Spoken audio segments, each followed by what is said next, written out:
성령 받은 아주 중요한 인물들이 몇 명 있는데 그 중에 첫째는 아마 베드로와 요한일 것입니다.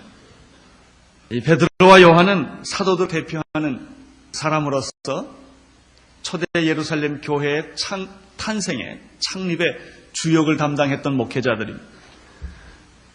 우리가 사도행전을 보면 또 기억할 만한 사람인데 그 사람은 우리가 지난번에 공부를 쭉 해왔던 스데반일 것입니다. 그는 초대교회 성도들을 대표하는 그런 사람입니다. 성령과 지혜가 충만했던 사람이고 순수한 믿음의 비밀을 가진 순교자였습니다. 베드로와 요한이 목회자였다면 이 스데반은 믿음을 변증한 사수한 그런 순교자의 삶을 살았습니다. 그리고 또 한 사람이 있다면 오늘 우리가 본문에서 공부하게 될 빌립이라는 사람입니다. 이 빌립도 스데반과 함께 평신도를 대표하는 그런 사람인데 특별히 빌립은 독특한 모습이 있습니다. 스데반이 순교자라고 한다면 빌립은 전도자라고 말할 수가 있습니다.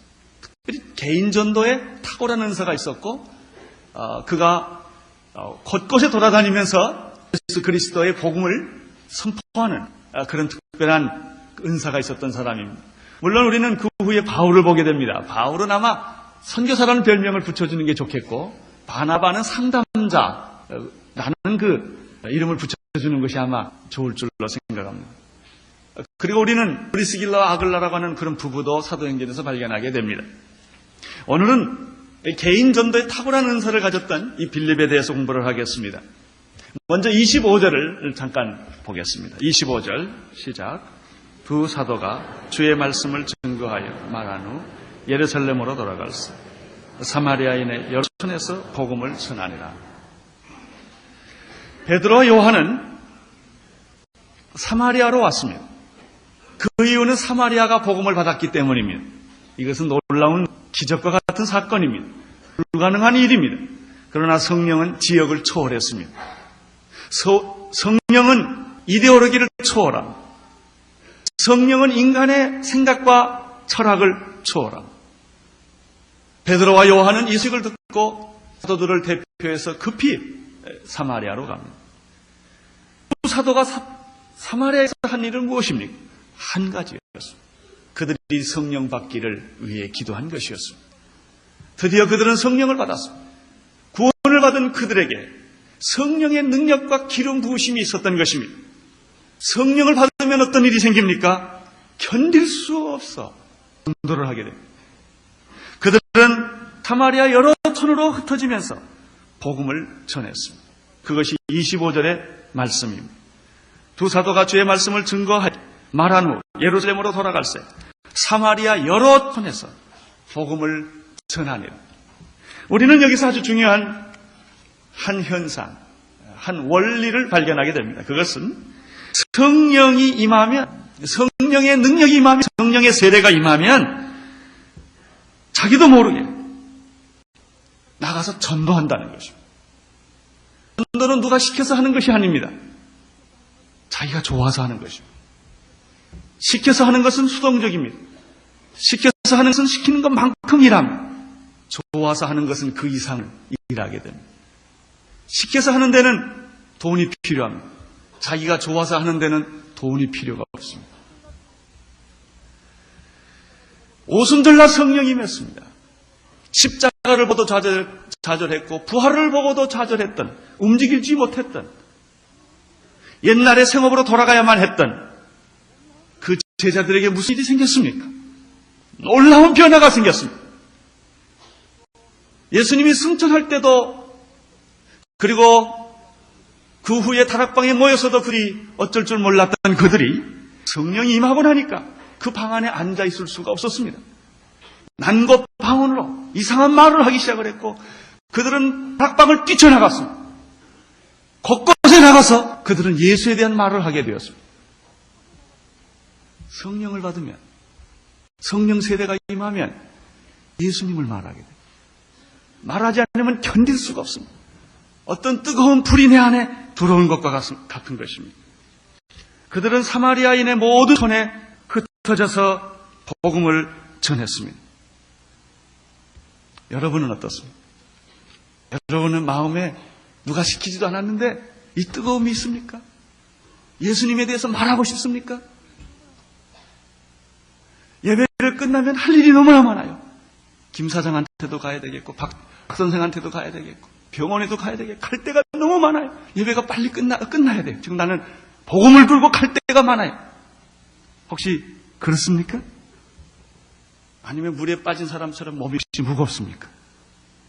가긴 가야 되는데, 전도하긴 해야 되는데, 기도하긴 해야 되는데, 찬송하긴 해야 되는데 전혀 몸이 움직여지지 않는 그런 상태입니다. 나는 여러분들이 오늘 이런 성령의 뜨거움이 있게 되기를 바랍니다. 견딜 수 없는 마음, 뛰쳐나가고 싶은 마음, 소리치르고 싶은 마음, 찬양하고 싶은 마음, 예수님에 대해서 이야기하고 싶은 그런 마음이 여러분에게 있게 되기를 바랍니다. 사마리아의 그리스도인들에게는 이 열정이 있었습니다.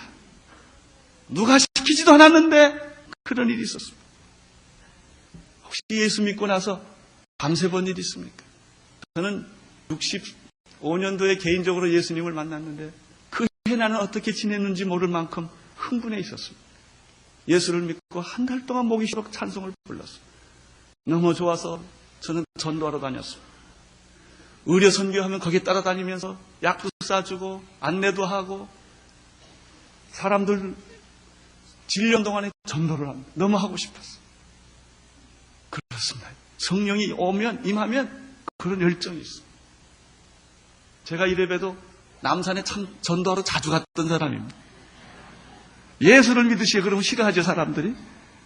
그렇게 하고 싶어요. 제가 제일 존경하는 사람은 버스 속에서 예수 믿는 사람이에요. 나는 못하니까. 어느 정도만 뜨거우면 저럴까? 저렇게 욕을 먹으면서 저렇게 할까? 저렇게 해서 예수 믿을 사람이 한 사람도 없었는데도 왜 저렇게 할까? 굉장해요. 저는 서울역에서 전도했어요. 여기 장충공원에 가서도 전도해봤어요. 사직공원에 가서도 전도했어요. 개인 전도를 했습니다.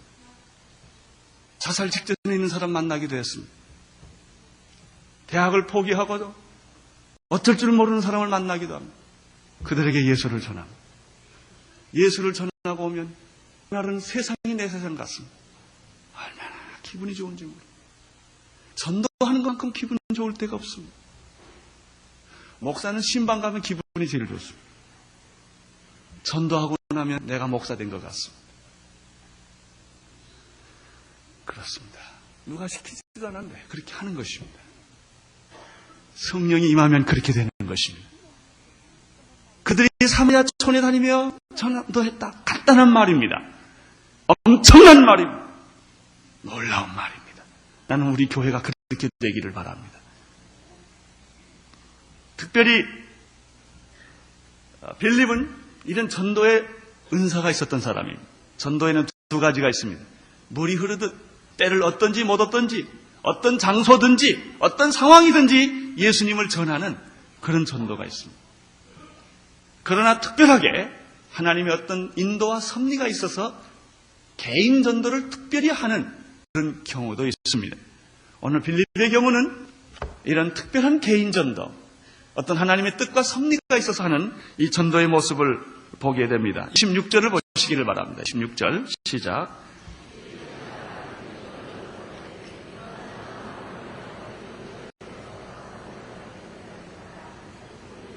그 길은 광야라.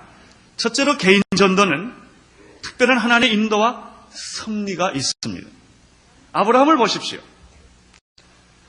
하나님이 아브라함을 막연히 부르시거나 아브라함이 여러 가지 자기의 일상생활을 하다가 어느 계기가 되어서 예수를 믿는 그 하나님을 믿은 분이 아닙니다. 하나님께서 특별히 지시하여 아브라함을 부르셨습니다. 모세를 보십시오. 그가 80년 동안 그의 인생 방황하다가 하나님께서 한 민족을 구원하기 위하여 신산에서 그를 특별히 부르신 것입니다. 이렇게 하나님은 우리를 특별하게 부르시는 경우가 있습니다. 어떤 목적을 위하여, 어떤 섭리를 위하여 하나님은 특별하게 사람을 택하시고 부르시고 그 사람을 쓰시는 것입니다. 하나님은 사도 바울 모든 사람 중에 이방인을 위한 택한 나의 그릇으로 불러서 그를 썼습니다. 구약의 예언자들을 보면 재미가 있습니다. 이사야를 보면, 에스겔을 보면, 예레미야를 보면 하나님이 특별한 시대적 사명을 가지고 그 사람들을 지명하여 불렀다는 것입니다. 사무엘아, 사무엘아. 하나님은 이렇게 여러분의 이름을 특별하게 부르실 때가 있습니다. 이사야 43장 1절에 보면은 너는 두려워 말라. 내가 너를 구속하였고 내가 너를 지명하여 불렀나니 너는 내 것이라. 여기에서 내가 너를 지명하여 불렀다. 내 이름을 내 손바닥에 썼다. 이런 표현들이 이사야에 보면 있습니다. 44장 21절에 보면은 애굽아 이스라엘아 이 일을 기억하라. 너는 내 종이라. 내가 너를 지었으니 너는 나의 종이라. 이스라엘아 너는 나의 이즘이 되지 않았다. 하나님은 여러분을 기억하고 있습니다. 사람들은 하나님이 나를 잊어버렸다고 생각합니다. 하나님의 부름이 있었음에도 불구하고 사람들은 계속 그 부름을 듣지 않으려고 합니다. 세상 속에 그냥 있는 것입니다. 하나님은 이렇게 말합니다. 결코 너는 나의 이즘이 되지 않았다. 난 너를 불렀고 난 너를 택했고 내가 나의 일을 해주기를 원하노라. 사랑하는 성도 여러분, 하나님은 우리를 사랑하십니다. 우리 모두를 부르십니다. 그러나 특별하게 부르시는 분들도 있습니다. 예수님을 보십시오. 예수님은 수많은 사람에게 복음을 전거했고 예수님은 수많은 사람들에게 기적을 베풀었습니다. 그러나 그 중에 12사도를 특별히 개인적으로 부르셨습니다. 그리고 너무나 지나치게 과분하게 그들에게 시간을 할애해 주었습니다. 이건 불공평한 일이에요. 너무한 사람에게 치우친 편애예요. 그렇습니다. 예수님은 편애하셨어요. 12사람에게 같이 먹고 같이 자고 특별히 그들을 도와주었던 것입니다. 왜? 목적이 있어서 그렇습니다. 특별한 목적이 있어서 그런 것입니다. 특별한 섭리가 있어서 그런 것입니다. 어떻게 보면 시간 낭비처럼 보이는 것입니다. 이것이 제자 훈련을 하는 것입니다. 하나님은 이 민족과 세계를 복음하기 위하여 많은 교회를 세워주셨죠. 이 땅에 많은 교회를 세워주셨지만 서울 장안에 많은 교회를 세워주셨지만 특별히 온누리 교회는 모든 교회 중에 하나지만 특별한 게 하나 있어요. 온누리 교회는 세계 선교를 위해서 특별히 부름을 받았다는 것입니다. 우리 교회의 특징은 세계 선교를 위해 특별히 부름받은 교회입니다. 이 일을 하기 위해서 하나님이 세워주신 교회입니다. 이방인을 복음하기 위하여 바울을 세워주셨듯이 지금 전 세계를 복음하기 위하여 많은 교회 중에서 너희 교회만은 이 일에 특별한 부름을 받았다고 하나님이 그래서 세워주신 게 온누리 교회입니다. 왜 우리가 해외 교회만 그렇게 특별히 합니까? 국내 선교를 무시해서 그렇습니까? 교육사업, 의료사업, 구제사업이 잘못돼서 그런 것입니까? 아닙니다. 우리 그거 다 합니다. 그러나 온누리 교회는 많은 교회 중에서 특별히 해외 선교를 위해서 복음을 얻어보지 못한 민족을 위하여 나라를 위하여 너희는 특별히 헌금을 하고 특별히 사람을 보내고 지나치도록 그 일을 해라 하는 사명 우리 교회 창립 때부터 주신 것입니다. 여기 많은 교인들이 모여 있습니다. 그러나 이 중에서 하나님은 어떤 사람을 특별히 부르십니다. 너는 이 일을 좀 해달라. 내 일을 좀 해달라. 이 일을 위하여 내가 너에게 시간 낭비를 하마. 이 일을 위하여 나는 너를 위하여 끝까지 기다려주마. 너는 이 일을 좀 해달라. 우리 온누리교회 성도 중에서 특별히 하나님의 개인적 부탁을 하신 분이 계십니다. 나는 그분들이 하나님의 음성을 듣게 되기를 바랍니다. 이를 막지 마십시오. 분명히 하나님의 온누리교회를 택해 주셨듯이 온누리교회 많은 성도님들 중에 대부분은 그저 보통 교회에 나와서 예수 믿고 헌금하고 기도하고 이렇게 내 생활 속에서 최선의 삶을 살도록 하나님이 하실 것입니다. 그러나 그렇지 않게 특별하게 빌립을 통해서 일을 하셨던 것처럼 그런 일이 있을 수 있다는 것입니다. 26절을 다시 한번 보겠습니다. 시작.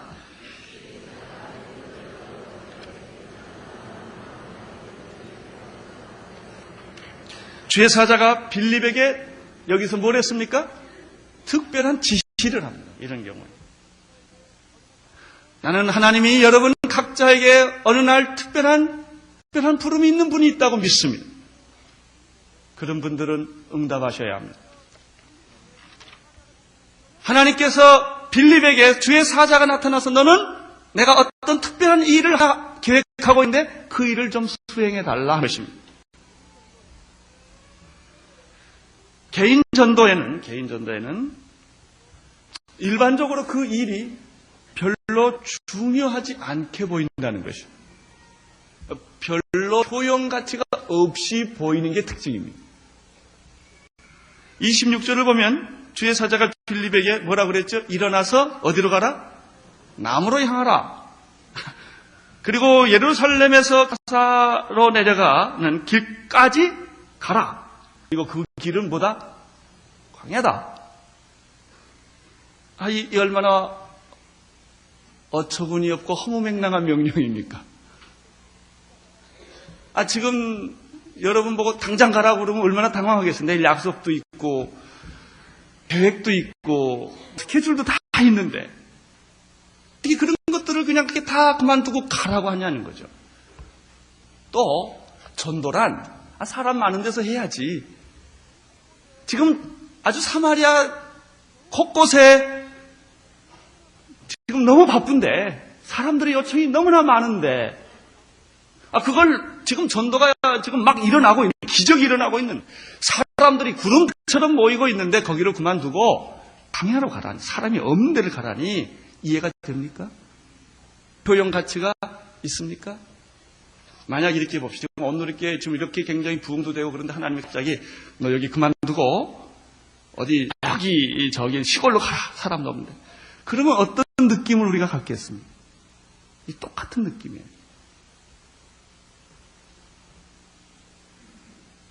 개인 전도는 이런 거는 사람의 상식과 합리와 잘 안 맞습니다. 경험과 투자 가치와 중요성이 별로 없어 보여요. 그렇지만 지금 그때 떠나지 않았다면, 그리고 성령님께서 지시했던 그 자리에 가지 않았다면 하나님이 예비한 사람을 만날 수 없다는 것입니다. 시간에 맞지 않는 순종은 순종이 아닙니다. 그 시간에 가라고 할 때 그 시간에 가야. 늦게 가는 것은 순종이 아닙니다. 그 장소에 가라고 할 때 그 장소에 가는 것이 순종입니다. 다른 데 가는 것은 순종이 아닙니다. 만약에 이런 경우에 갈 것이냐 말 것이냐라고 토론과 회의에 붙였다면, 당회가 열렸고 재직회가 열렸다면 어떤 결정을 할까요? 어떤 결정할 것 같아요? 안 할 것입니다. 모든 교회가 그래서 아무 일도 안 일어나는 것입니다. 왜? 상식과 합리와 경험과 효용 가치와 이런 걸 생각하니까. 아니 그렇게 돈을 많이 들여서 사람도 없는 데 가서 10년 20년 아무 열매도 없는데 그 일을 하란 말이요? 교회가 낭비, 헌금 낭비요? 안 할 겁니다. 눈에 보아서 빨리 보이는 것, 사람 보기에 이성에 만족되는 것, 상식에 만족되는 것, 합리에 만족되는 것, 경험에 만족되는 그런 일만 골라 할 거예요. 그러니까 하나님의 사건은 아무것도 안 일어나는 거예요. 여러분 이런 것을 회의에 붙이면 결정 날 것 같아요? 만장일치로 부결될 거예요? 안 할 거예요. 이것이 바로 오늘 우리의 현실입니다. 그것이 바로 오늘 우리들이 하나님에 대한 태도인 것입니다. 하나님이 내 상식과 경험과 합리와 경험에 맞아야만 하나님이라고 인정하려고 하는 것입니다. 그렇지 않습니다. 나의 생각과 너의 생각은 다른 것입니다. 여기에 교회의 진정한 영성이 있습니다. 생각해보면 손해보는 것 같고, 생각해보면 비합리적인 것 같지만 거기에 하나님의 뜻과 섭리가 있을 수 있다는 것입니다. 따라서 교회는 이런 의미에서 영적이어야 합니다. 하나님의 음성을 들을 수 있는 귀가 있어야 합니다. 하나님의 마음을 읽을 수 있어야 합니다.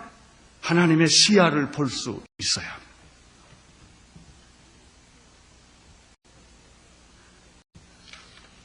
순종의 결과는 무엇입니까? 27절과 28절입니다. 시작.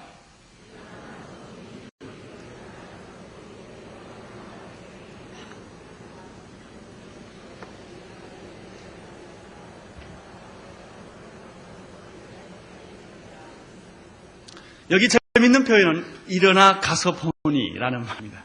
일어나 가서 보니. 나는 여러분에게도 이 말 적용되기를 바랍니다. 이해는 되지 않았지만 도대체 교회가 그런데 왜 투자를 할 것인가? 우리가 이번에 제주도에 전도하려고 굉장히 마음먹었습니다. 예산을 좀 거기에 투자해서 거기 전도하고 싶습니다. 아니 도대체 무슨 일이 왜 해야 되는가? 우리 할 일도 많은데. 그렇게 생각할 수도 있을 거예요. 우리가 중공에, 이북에, 구소련에, 스리랑카에, 아프리카에, 남미에 하나님이 지금 어떤 영적으로 긴박한 일이 있는데 기도하지 않는 사람 그거 보겠어요? 기도하지 않는 사람 그거 듣겠어요? 모르죠. 하나님은 그 일을 하기를 원하세요. 그때 해야 합니까? 안 해야 합니까? 빌립은 순종했습니다. 일어나 가서 보니, 믿음으로 가보니 정말 그곳에는 하나님의 한 사건이 기다리고 있더라. 나는 이런 축복을 여러분이 개인적으로 받게 되기를 바랍니다.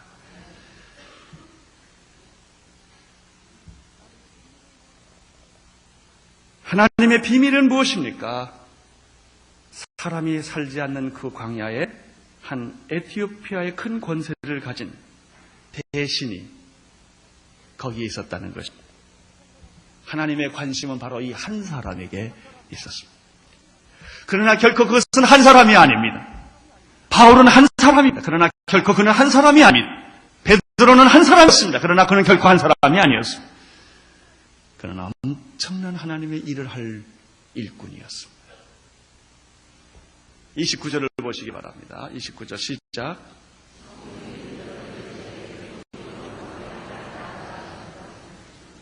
빌립이 달려가서 선지자 이사야의 글 읽는 것을 듣고 말하되 읽는 것을 깨닫느냐? 이렇게 되어 있습니다. 그렇습니다. 성령님의 주의 사자가 성령님에게 너는 지금 일어나 전도하고 있는 걸 포기하고 지금 수많은 기적이 일어나는 이 현장을 떠나서 사람이 살지 않는 광야로 가라. 한 사람을 보았습니다. 성령님께서 또 말씀이 있습니다. 빌립에게 그 병거에게로 접근을 하라. 가보았습니다. 놀랍게도 이 병거에 타 있는 에티오피아의 내무장관 같은 분이 성경을 읽고 있었다는 것입니다. 이사야를 읽고 있었다는 것입니다. 자, 빌립이 어떻게 말을 접근할까? 이게 참 고민입니다. 지금 성령이 가라고 해서 갔는데 성령님께서 지금 당신한테 가라고 해서 내가 왔습니다. 이럴 수도 없잖아요. 근데 빌립이 제일 쉽고 재밌는 말을 했어요. 그 읽는 거 깨달으세요? 딱 한마디 합니다. 읽는 게 알겠습니까? 이런 얘기 한마디 했습니다. 여러분, 성령님이 인도하시는 대로 가면 안 되는 것 같으나 모든 게 됩니다. 그러나 내 생각대로 가면 될 것 같으나 되는 게 하나도 없습니다. 자, 요셉을 보십시오. 요셉은 원치 않게 형들의 미움을 받아 깊은 우물에 빠졌습니다. 요셉이 원치 않게 그들은 형들의 미움을 받아서 조국을 떠나야 했고 이방의 나그네로 살아야 했고 알지 못하는 어떤 사람 집에서 종노릇해야 했습니다. 거기 가서 또 최선의 삶을 살았는데 나쁜 여자 부인을 만나서 그 아내를 만나서 그는 감옥에 들어가게 되는 게 하나도 없습니다. 성만사 내 뜻대로 되는 게 하나도 없습니다. 그런데 바로 그것이 총리 대신 되는 하나님의 각본이었다는 것입니다. 여러분, 모든 일이 안 될 때 아멘 하세요. 대학에 떨어지거나 사업에 실패를 하거나 몸에 병이 들거나 계획한 것이 안 되면 아멘 하세요. 주여, 이제는 내 뜻이 무너졌고 당신의 뜻이 세워질 때가 되었기 때문입니다. 내 뜻은 무너져야 합니다. 내 계획은 무너져야 합니다. 요셉이 최악의 상황을 가는 것은 최상의 상황을 예비했기 때문에 그렇습니다. 이 하나님의 뜻입니다. 사도 바울이 빌립보서 4장 11절 이하에서 이런 말씀을 했습니다. 내가 궁핍함으로 말하는 것이 아니라 어떠한 형편에서도 자족하기를 배웠노라. 내가 비천에 처할 줄도 알고 풍부에 처할 줄도 알아. 모든 일에 배부르며 배고픔과 풍부와 궁핍에도 일체의 비결을 배웠노라. 바울이 배운 것은 무엇입니까? 풍성, 부유함도 배웠지만 가난도 배웠다는 것입니다. 건강의 축복도 배웠지만은 질병의 고통도 배웠다는 것입니다. 건강이냐, 질병이냐, 축복이냐, 패배냐, 좌절이냐, 저주냐 이런 게 중요하지 않습니다. 그는 그런 모든 상황 위에서 뛰어나신 예수 그리스도를 발견하게 된 것입니다. 내게 능력 주시는 자 안에서 나는 모든 것을 할 수 있다. 이게 믿음입니다. 축복도 하나님의 뜻입니다. 그러나 실패는 하나님의 더 큰 뜻입니다. 성공도 하나님의 뜻입니다. 그러나 패배는 더 놀라운 하나님의 뜻입니다. 그것을 볼 수 있고 그것을 읽을 수 있고 그것을 깨달을 수 있는 그런 믿음이 여러분에게 있게 되기를 바랍니다. 그리스도 안에서는 결코 실패가 없습니다. 그리스도 안에서는 결코 좌절함이 없습니다. 그리스도 안에서는 결코 낭망이 있을 수가 없습니다. 왜냐하면 그것은 바로 하나님의 뜻을 이루려는 기회이기 때문에 그렇습니다. 성령의 음성에 민감하시기를 바랍니다. 여러분, 성령님은 지금도 말씀하십니다. 듣는 귀가 우리에게 없을 뿐입니다. 하나님은 말씀하시는 하나님이십니다. 침묵하시는 하나님이 아니십니다. 주의 음성을 들으시기를 바랍니다. 주의 성령의 음성에 민감하시기를 바랍니다. 그리고 성령의 지시에 순종하시기를 바랍니다. 상식에 맞지 않고 합리에 맞지 않고 경험에 맞지 않고 여러분의 이해에 맞지 않다 할지라도 하나님의 뜻에 순종하십시오. 효과가 없을 것 같이 보일지라도 열매가 없을 것 같이 보일지라도 그것이 참 무지한 투자인 것처럼 보일지라도 성령님이 시키는 대로 하십시오. 믿음의 행동에는 결코 후회도 실패도 없습니다. 반드시 거기에는 하나님의 산 뜻이 있습니다. 31절을 읽게 되기를 바랍니다. 31절 시작.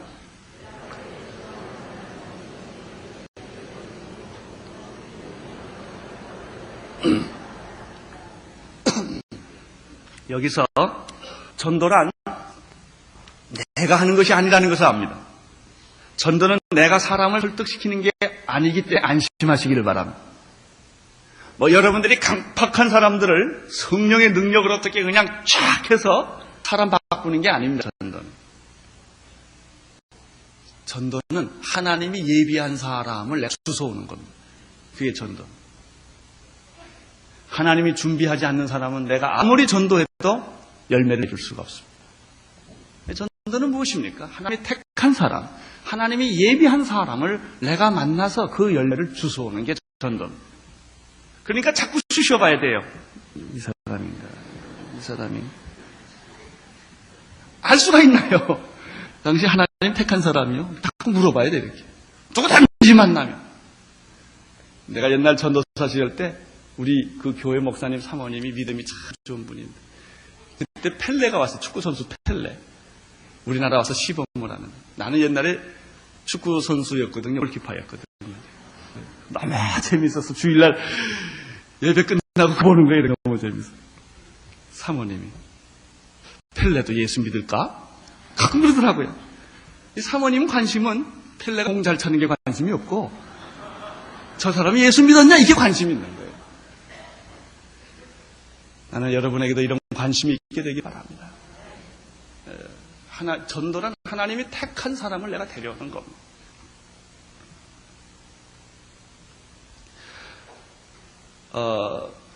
재밌지요? 이 내시가 말이죠. 가서 깨닫습니까? 그러니까 이리로 올라오라고 자기 병고에 올라오게 해서 그 병고 자기 자리 옆에 앉혔다고 그랬습니다. 여러분 이 남자 언제 봤습니까? 사귄 지 얼마나 됩니까? 도대체 이 사람이 도둑놈인지 강도인지 어찌 알겠습니까? 그런데 자기 옆자리까지 안내합니다. 얼마나 놀랐습니까? 이 전도자의 축복입니다. 저는 가끔 목사로서 성도님들의 분에 넘치는 사랑을 받습니다. 식사를 대접할 때도 가끔 예수님이 과연 이런 식사를 대접받았을까 이런 황송함이 있습니다. 처음에는 제가 잘나서 그런 줄 알았습니다. 그게 아닙니다. 도대체 제가 뭐겠습니까? 성도님들이 그렇게 저를 사랑하고 대접하는 것은 그들이 하나님을 생각했기 때문일 것이고, 여러분, 이 빌립이 왜 이런 대접을 받습니까? 하나님 때문입니다. 이사야 말씀 때문입니다. 말씀에 대한 봉사를 했더니 하나님이 이처럼 자기 여기까지 오게 만들어 주셨다는 사실을 우리는 보게 됩니다. 내시는 빌립을 초청해서 궁금한 것을 질문을 했다. 32절과 34절입니다. 시작.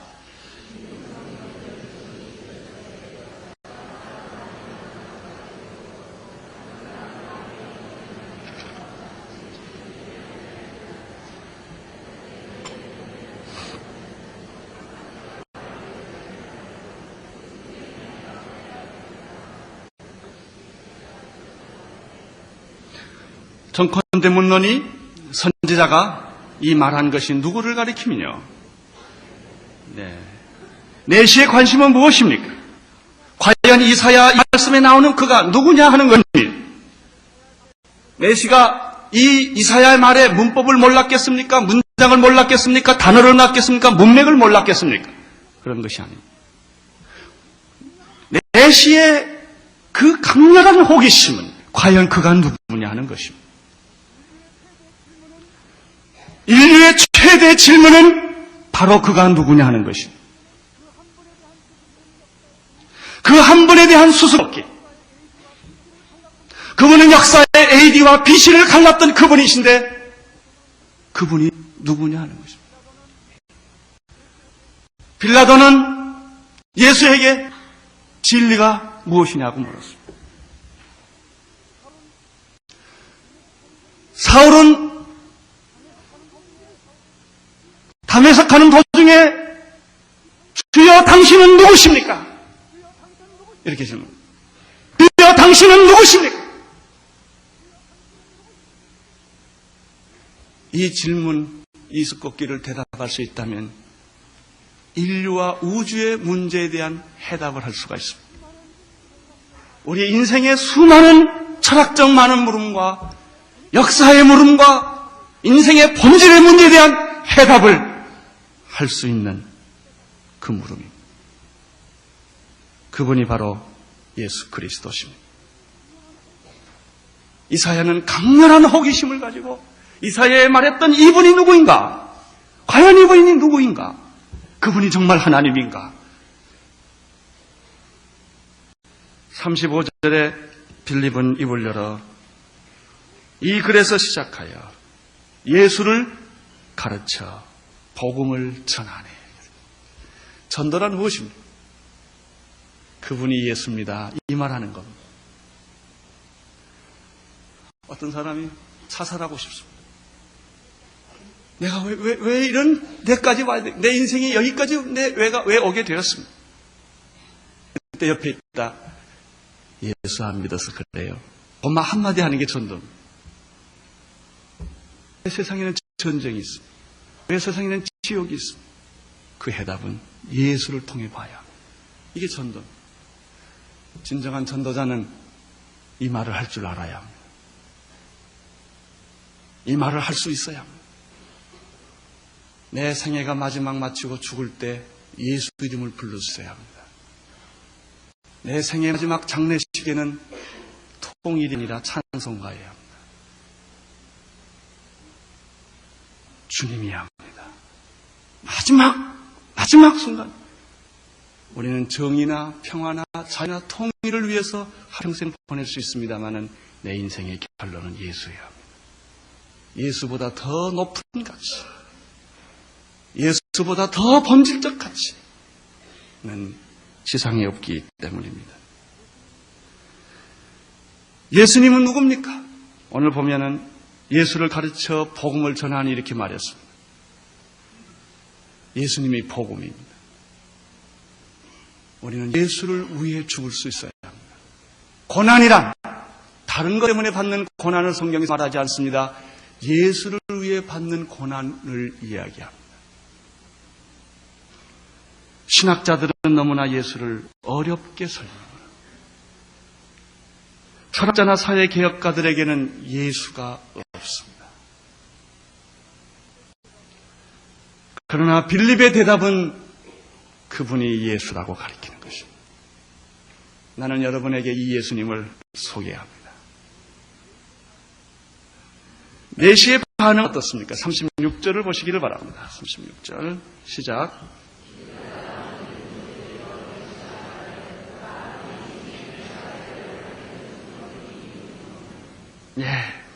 이 내시라는 사람은 참 대단한 사람 같습니다. 길을 가다가 물이 보이니까 마차를 딱 스톱시킵니다. 내려가자. 보라, 물이 있는데 왜 내가 세례받는 것을 포기하겠느냐 하는 것입니다. 37절은 가로치고 없음 그랬죠? 그 밑에 쭉 내려보면 어떤 사본에는 이런 내용이 있다는 것입니다. 빌립이 가로되 내가 마음을 온전히 하여 믿으면 가하니라. 대답하여 가로되 내가 예수 그리스도께서 하나님의 아들인 줄 믿노라. 드디어 광야 한 시냇가에 사람이 살지 않는 그곳에 지금 놀라운 천국 축제가 구원의 잔치가 베풀어지고 있습니다. 38절과 39절을 읽겠습니다. 시작.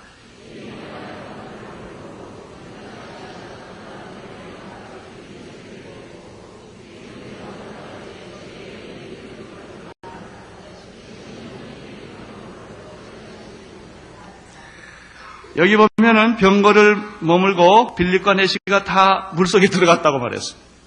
이게 세례입니다. 뭐 세례 문답도 하고 그러지만 그거 다 사람이 만들어 놓은 거고요. 예수 믿으면 세례 받으면 되는 것입니다. 아주 참 놀라운 거예요. 그리고 우리는 세례 이렇게 물 뿌리는데 보니까 이 물에 들어가 사실 물에 들어갔다 나오는 게 세례입니다. 둘이 세례를 받았어요. 주의 영이 빌립을 이끌어갔다고 그랬어요. 내시는 화려히 길을 가므로 그를 다시 보지 못하게 되었다. 이렇게 되어 있습니다. 이게 뭐가 거짓말 같죠? 꿈꾸는 것 같아요.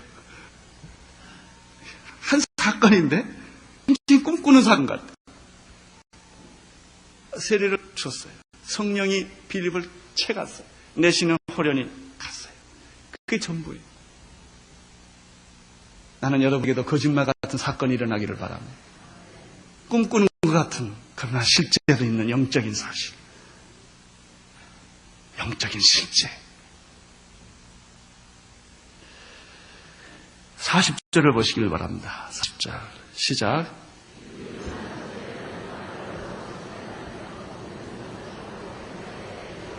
나는 이 40절의 말씀을 충분하게 상상할 수가 있습니다.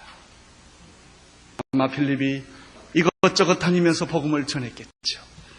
아소도에도 나타났고 이성저성에 빌립은 나타났을 거예요. 오늘은 이곳 내일은 저곳. 빌립이 가는 곳마다 사람들이 운집했을 것입니다. 빌립이 가는 곳마다 그는 복음을 선포했을 것입니다. 우리 주 예수 그리스도를 말했을 것입니다. 사람들은 귀를 열고 그 복음을 듣고 가슴이 찢어지는 걸 경험하고 몸에서 귀신이 나가는 걸 경험하고 병든 자들이 낫는 가난하고 병든 사람들이 병원에 갈 수 없는 사람들이 병이 났습니다. 얼마나 기뻤겠습니까? 가족들끼리 꿇어안고 울었을 것입니다. 감격했을 것입니다. 깔밤에 그들은 잠을 못 잤을 것입니다. 그런 일들이 이성 저성 이 집 저 집에서 막 일어났다는 것입니다. 놀라운 일입니다. 나는 그런 일이 오늘 교회에 일어나기를 바랍니다. 나는 그런 일들이 여러분의 생에 일어나기를 바랍니다. 여러분이 가는 데마다 이런 일이 일어나기를 바랍니다. 그것이 빌립의 생애였습니다. 얼마나 놀라워요. 그는 이름도 없이 빛도 없이 신문에 나지도 않았을 것입니다. TV 뉴스에도 안 났을 것입니다. 그렇지만 주님은 아십니다. 그 사람이 무엇을 하고 살았는지. 어디를 다녔는지. 여러분, 이것보다 더 귀한 생애가 어디 있습니까? 죽어가는 영혼을 붙들어서 기도해주고 구원해서 그를 천국에까지 인도해주는 이런 축복보다 더 큰 축복이 어디 있겠습니까? 기도하겠습니다. 하나님 아버지, 이 축복을 우리 모두에게 주시옵소서. 성령 받고 우리도 이렇게 전도하게 하여 주옵소서. 우리가 무슨 직업을 가졌든지 무슨 전공을 가졌든지 내가 어떤 일을 하든지 간에 우리가 예수의 사도가 되게 하시고 예수의 증인이 되게 하여 주시고 예수를 말하는 사람이 되게 하여 주시옵소서. 예수님 이름으로 기도드리옵나이다.